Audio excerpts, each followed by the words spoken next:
fun weekend unless you're an NFL running back. Not great, they say. I do want to start the show there. It's weird. Usually we talk about quarterbacks in the offseason. You guys remember last year, of course, massive quarterback. I mean, Russell Wilson has a new home. Matt Ryan changed venues.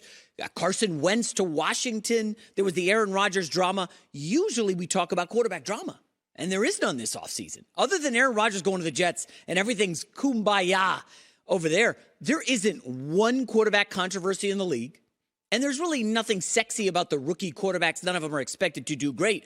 So we're turning our attention to the guy who touches the football the most after the quarterback, and that's the running back. And ladies and gentlemen, I don't know how you spent your Saturday night, but NFL running backs got together on a Zoom call for this big to-do about their perilous position. We all know that there's a bunch of 28-year-old talented running backs currently unsigned. Dalvin Cook doesn't have a home. He's a talented player. Leonard Fournette, Ezekiel Elliott, Kareem Hunt. None of these guys are signed.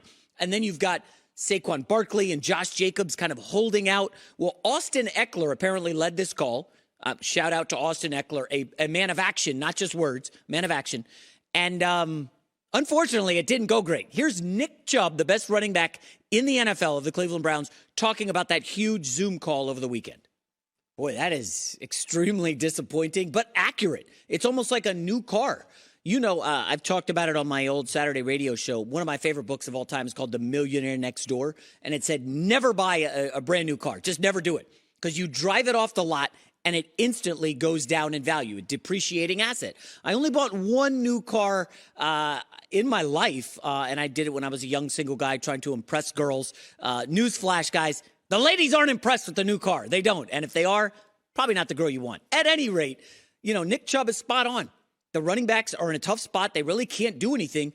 I mean, what are they going to do? Like galvanize like Voltron and say, guys, let's all hold out. Let's no running backs show up to training camp. That'll show them.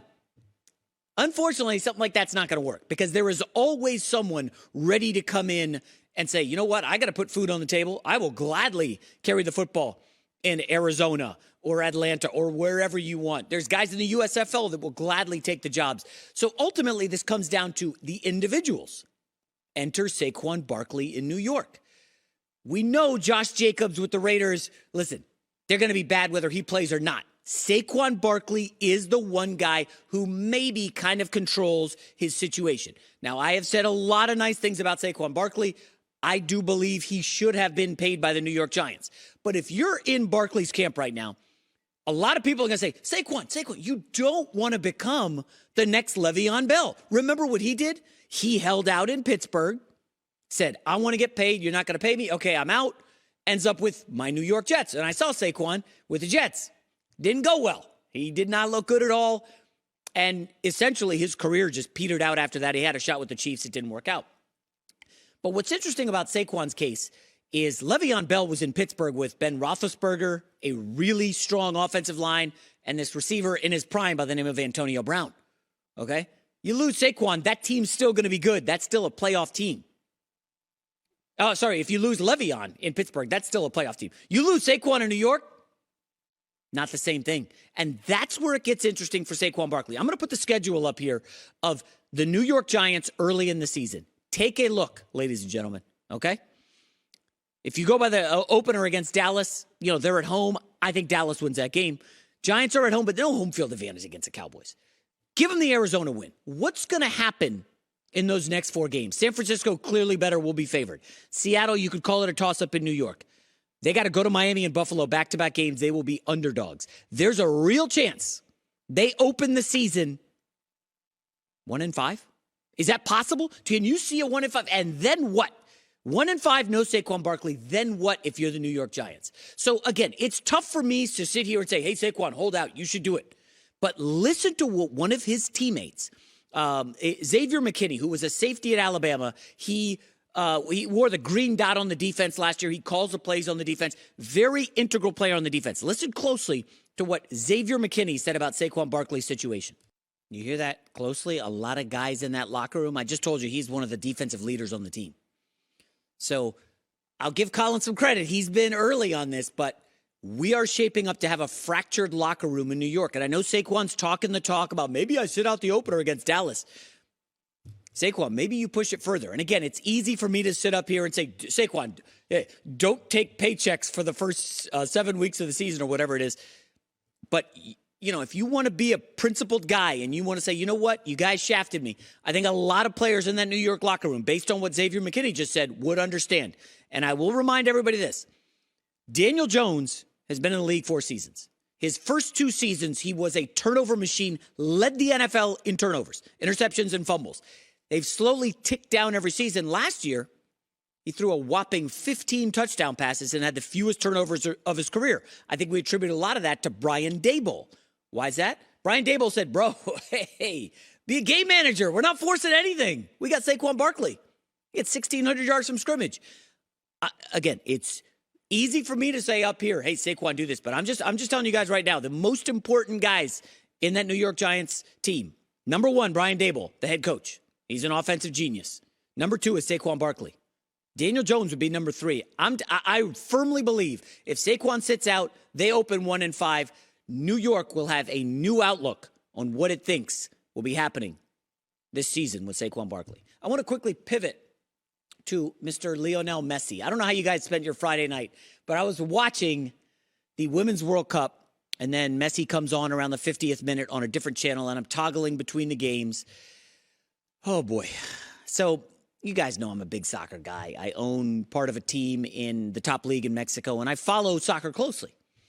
I called my kids over to make sure they watch the Women's World Cup as well as Messi. And Messi's game is 1-1. We're late in the game. I'm like, guys, this is feeling like one of those moments. Like, Messi comes to the league. He goes to the worst team in MLS. Inter Miami is a total disaster. And this is shaping up as one of those moments, guys, where, like, I'm telling my kids, like, when I was a kid, I would go in the basement with, we had the little Nerf hoop on the door, and I would count down the clock. 5 seconds left, fake dribbling between my legs. McIntyre, fade away, 3. And it would miss or clang off the rim. And then I get the ball again. I do it again. 4 seconds, 3, the bank. And maybe it goes in and I'm celebrating. I'm the hero. The victory is mine. I know you guys have gone in the backyard, right? My brother didn't want to play wiffle ball with me or whatever. So I would just toss the wiffle ball up, take the bat and try to hit home runs and be like Joe Carter hitting an unbelievable home run, memorable in the World Series, the Kirk Gibson walk-off. Who can forget that? And we want to be the hero. If you've ever played sports, man, it is a great feeling. The opposite feeling would be, I'll never forget my club soccer career when I was a young guy ended. We were in this state tournament. This was in Virginia, and we went to penalty kicks. I was nervous as hell.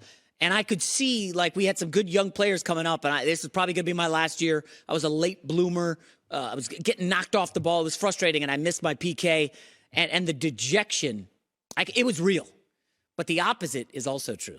And what Messi did on this free kick, in I believe the 93rd minute, to win the game, was one of those sports moments that we live for. If you like sports, you've ever played sports, this is the stuff dreams are made of. Here's the Messi moment. That happens, and I'm sure Alex was freaking out too, but I know at my house, I was freaking out, like just bedlam. And the kids are just like, this is really happening. I mean, just think about it, okay? The guy turns down over $1 billion from Saudi Arabia to decide, I'm going to go to the worst team in the MLS because I want to live near in South Beach. And who knows, maybe we'll make something happen. Now, listen, Messi's had 1 billion great moments in his career. This is probably not even a top 10 moment for Messi. The guy just won the World Cup with Argentina, okay? He arguably is the greatest soccer player ever. I would say he is. I know a lot of people want to go Pele, Maradona. I get that. At my gym, I would go, there was like a food stand, and I would go to get like a smoothie drink. And the guy who was working there for years was an Argentinian. And I would always be like, oh, Messi's the man.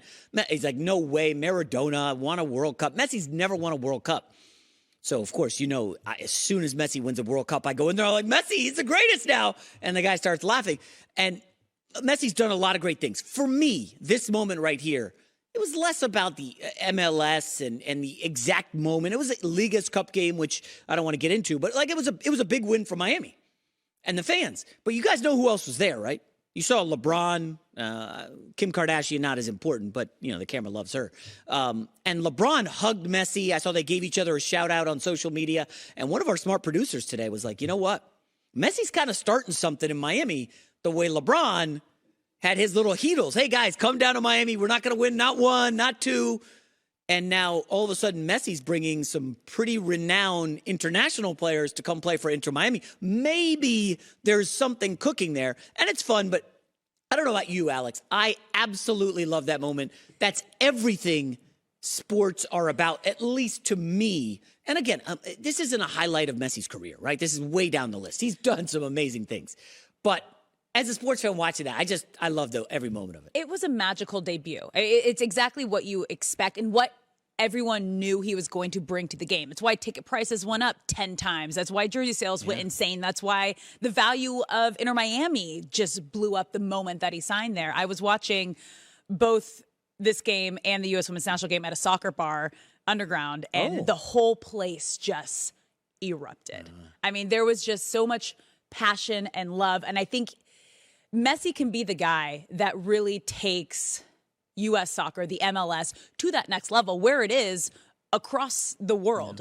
We are kind of the last place where it's not as big as it is in other countries around the world. But he has a chance to really change that. And we saw the magical moment in his debut on Friday. The closest I ever came to any kind of, moment like that, I played in a New York City men's league for basketball.